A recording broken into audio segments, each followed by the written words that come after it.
Hello and welcome to a flip through of the Erenberg Tarot by Steve Erenberg. So I just received this deck this morning from Amazon and I am very excited to flip through it. So this deck came wrapped in cellophane. I took the cellophane off. The cards were also wrapped in cellophane. In the inside I took that off as well. But the box is very sturdy. And this deck was published in 2003 by US Games. So Erenberg Tarot offers unique perspectives from the iconic Rider-Waite Tarot from which it takes inspiration. In contrast to traditional tarot scenes that prompt the viewer to look inwards, the subjects in these cards are looking out at the reader, inviting them to join this journey to discover the fascinating stories and mystical tales within the deck. The artwork also focuses on key aspects of the cards and illuminates vital elements and concepts, allowing the reader to delve deeper into the inner meanings. Includes 78 cards and a 76 illustrated guidebook with keywords for upright and reversed positions. Alright, so a two-piece box, and I do like how we have this here so we can grab hold of the bottom piece. Very beautiful blue on the inside. It's looking a little bit lighter on camera. It's more of an indigo from my viewpoint here. So we have the Erenberg Tarot, and the cards were actually flipped this way. When I took the cellophane off, I put them backside up, and so it was fun to actually open the box like this, and then you take this out, and then you have the Fool. So I'm guessing that this might be Page of Cups here. Anyhow, so we have, this is a 76-page guidebook, black and white, little picture of the card. There's probably about a page and a half, I'm sorry, a half a page of description. So let's see what the table of contents has. So we've got an introduction, the major, minor, arcanas, tarot spreads and reading, and then a little information about the artist.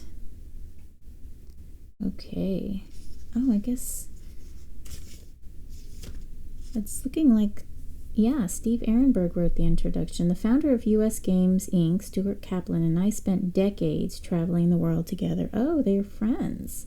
Exploring every antique shop and flea market along the way. We were two avid collectors with different perspectives, me, an artist, and him, a tarot historian. During our travels, Stuart taught me about tarot through his exuberant passion and impressive knowledge. Shortly after his passing, I was inspired to take a closer look at these amazing cards and found a wide variety of artistic interpretations. Wow. So, Erenberg wasn't actually a tarot enthusiast. He was just brought in by Stuart Kaplan. I also discovered the fascinating stories and mystical tales within the cards. Erenberg Tarot was inspired by the classic Rider-Waite Tarot and Pamela Coleman Smith's iconic illustrations. In Smith's tarot art, you are a viewer looking inward towards the scene. I wanted to turn that around and have the subjects in the cards looking back, inviting the reader to take this journey along with them. This deck focuses attention on some of the key aspects of the card. A reader open to this approach may find a laser-like focus to this deck, one that may illuminate elements of a card that might otherwise be murky or overshadowed. The striking look is a bold and simple, like vintage poster art. I only wish Stuart Kaplan were here to see them. Oh, he adores his friend Stuart. Okay, so let's go ahead with the flip through. And I suppose we will start with the Fool, as invited to do so. So these are the backs. The cardstock is a wonderful cardstock. This US Games puts out a good hefty cardstock, not too thick, not too thin, and the cards slide easily but not slippery with one another. So I do like US Games choice cardstock. So the backs are this diamond pattern here, and the color seems a little bit deep, and I feel like it's translating well to the camera. All right, and there isn't a high gloss, and it's not matte. It's sort of in between, and I do like it. I do like it. If you're familiar with Tarot of the Abyss, it's just a little bit more shiny than Tarot of the Abyss, but I like it. Oh, actually, we're going to start with the Fool. So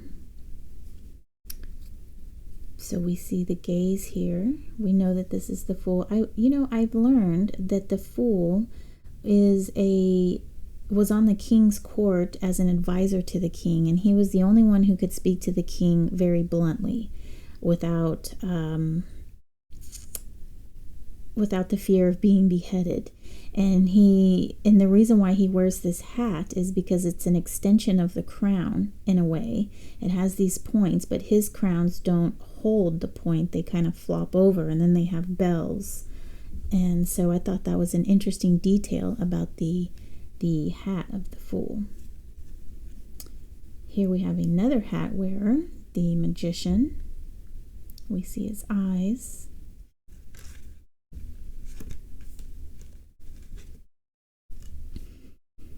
The High Priestess. Back behind her we have the fruit, the pomegranate fruit.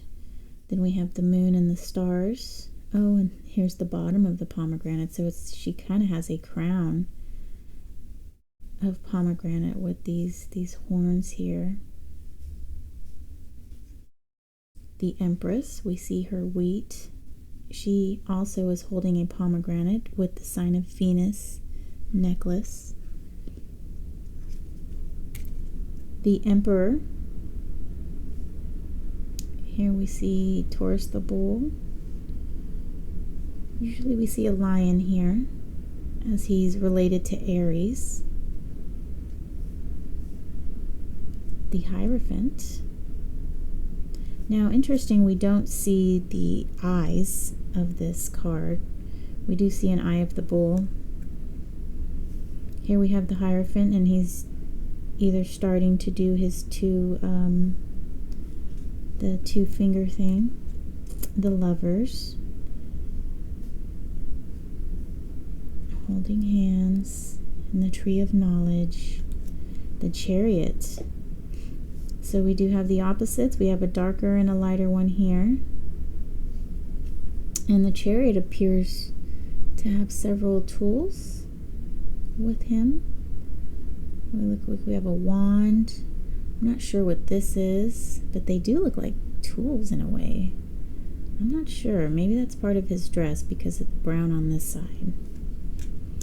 Here we have Strength, and this is one of the cards that captivated me. And mainly because Marilyn of Tarot Clarity, she's the one who did this flip through, which piqued my interest in this deck. She was really enamored by this, and she loves the Strength card for sentimental reasons. But I do like how it's focused on this pendant here, and the pendant is around the wearer's neck, and that is another way of harnessing that inner beast. Right? It's always with you, but you have it under control. Or perhaps it has you under control because it's around your neck. Here we have the Hermit. This Wheel of Fortune is interesting. Very interesting, because I think of carnival or show when I see this. Is that alluding to what life is? A big carnival. Justice is in the 8th position. I'm sorry, the 11th position.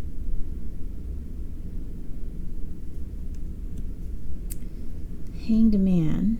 Interesting that we are focused on the feet here.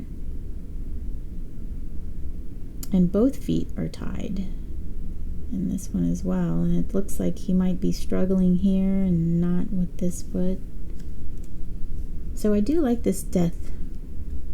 Death is one of the cards that I really check a deck out for. Death and the Queens. And this Death I do like. I like how his hand is showing up here, and the way his eye sockets are depicted. I like that. And the colors of this deck are muted. They're not very, it's not bold. They kind of have an overcast about them. Temperance. Ooh, look at the Devil. Now the colors of this card are just beautiful. I love the gaze and the way the eyebrows kind of carry a bit of a shadow. Here we have the Tower.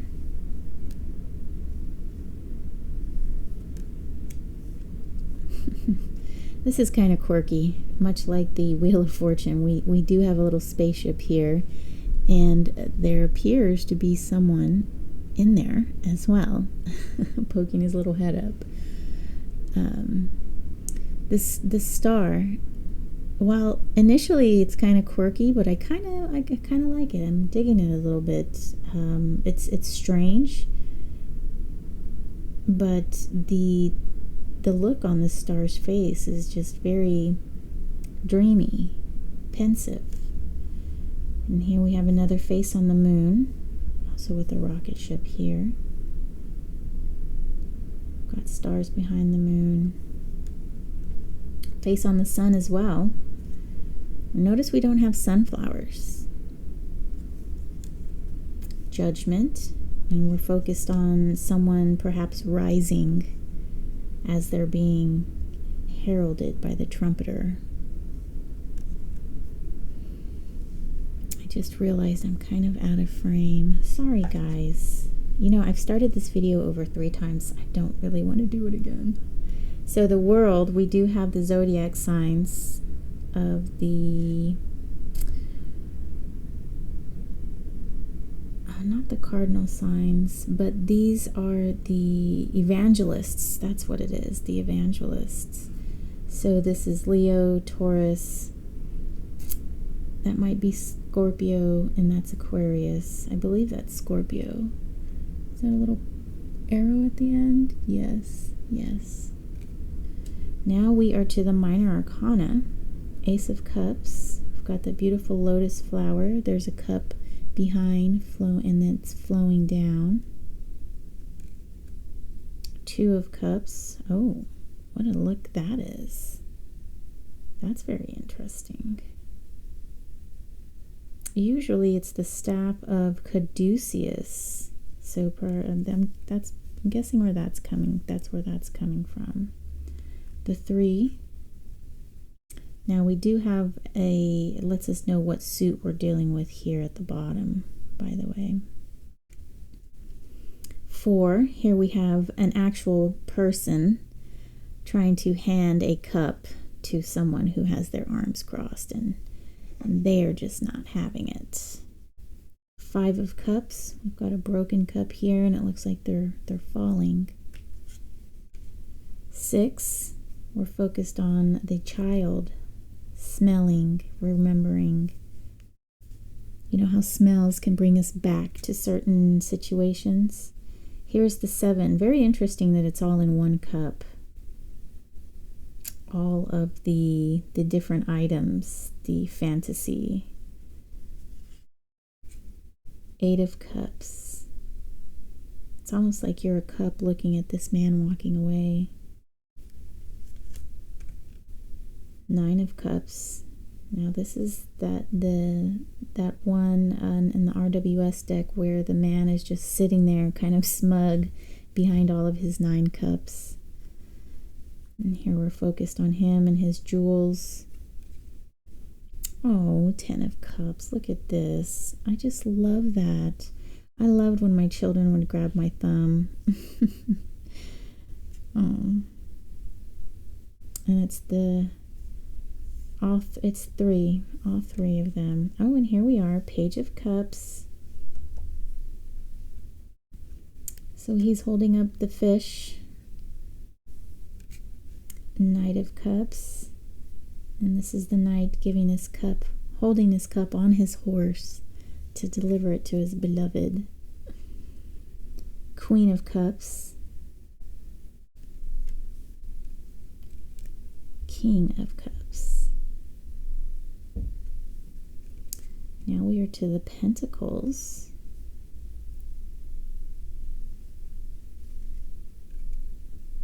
Here we've got the 2, and he's balancing them on his face. Oh, geez.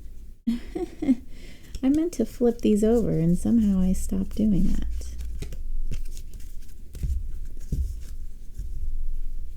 I guess it was just easier for me to slide it over. And here we have that diamond background too. So he's balancing these on one another and on his face.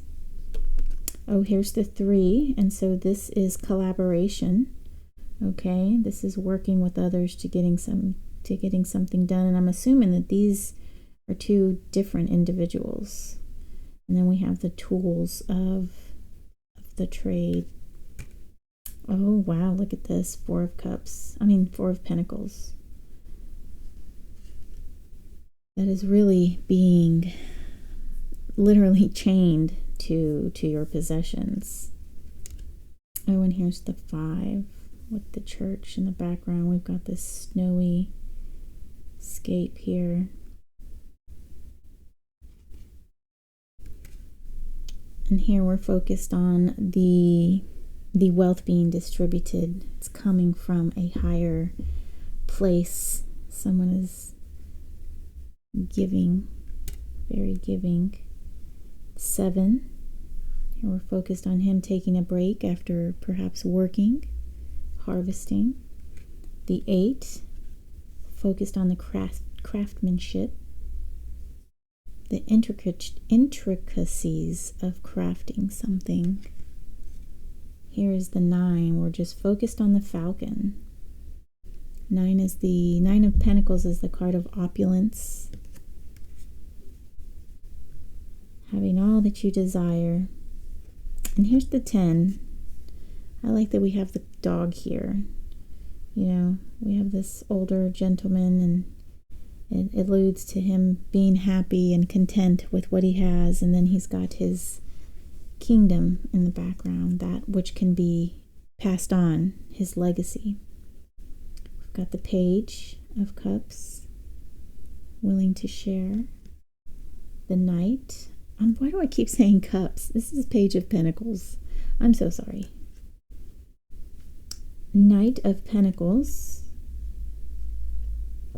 So he is our slowest moving knight, but this also says that he is not afraid to work. He's not afraid to go work in the fields, work the land. Queen of Pentacles. There's our bunny. King of Pentacles, and look at his stack. Yes. We've got the Ace of Swords. I like that we can see through this hand and we can see the hilt. What a beautiful hilt. Look at this jeweled design right there. And it gives us a very ethereal feeling, the colors of this card. Here we've got the 2 of Swords. A decision to be made. A cross in the path. Oh, here we are with the 3 of Swords, the card of sadness. Look at that tear. And then we have the heart pin up here, which is kind of telling because we have the heart, but then it's piercing, you know, it can do some damage. Here we have the restful night with the 4 of Swords. 5. Oh, someone is stopping this argument. I like this. 6. We get to see the faces of the 2 that are traveling. They look worried. Oh, here's the Seven of Swords. Got the mask. Is he taking off the mask or putting it on? The Eight of Swords. Here we have her hands tied with a rope. Very interesting. Oh, and the 9. This is what I call the nightmare card. So this person is all in the clouds here, and he's got his hand over his face. And here we've got the 10 of Swords. They're coming, raining from the sky. You know, when it rains, it pours. Page. Oh, look at this. Look at the excitement in the eye. Then we've got the Knight of Swords. Very decisive looking. Queen of Swords. She's kind of looking off to an angled direction. She's not looking straight at you, not looking directly behind you, but somewhere off to the side. The king looks a little scared. King of Swords. Maybe he knows something that you don't. Ace of Swords. I'm sorry, Ace of Wands. I have not had my tea this morning. I am on this tooth care regimen, which I cannot drink for a whole hour after doing all this stuff to my teeth. Trying to keep them healthy. So like the Ace of Swords, the hand is translucent.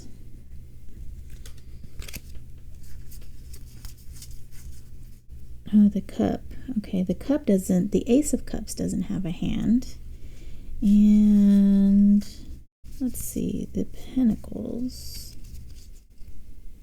The Ace of Swords has the translucent hands.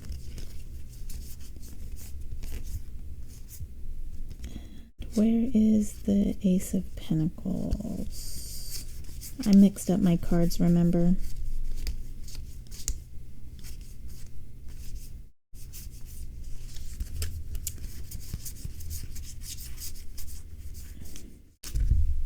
Is it here?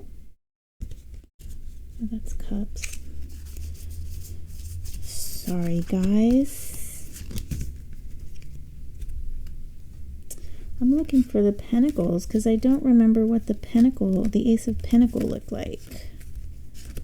There we've got the World, and I skipped to the 2 of Pentacles. 4, 5, 6, 7, 10, Page, Knight, Queen. Did we not see the Ace of Pentacles? I do like the thickness of these cards. Okay, I must be... All right, bear with me here. If you need to, you can fast forward. We don't have the Ace of Pentacles. Ace of Swords, 2, 3, 4. Okay. This is all of the major arcana. Then we've got Death, Temperance, Star, Moon, Sun, Judgment. Oh, here it is. So there's the hand, and I can't really tell if it's translucent or not. Can't really tell if it's see-through. It does look a little bit lighter than that hand. So I don't know.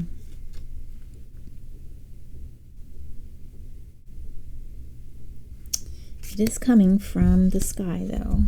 All right. All right, pardon that little interruption. Like I said, I haven't had my tea this morning. So here's the 2 of Wands, and here she is looking at the world, imagining what she can do with this beautiful world. 3 of Wands, and this is being able to look at what you're creating and watching it grow. 4 of Wands, celebration, job well done. 5 of Wands, quarrel. 6. And this is the homecoming, as I always call it, with that laurel wreath. 7.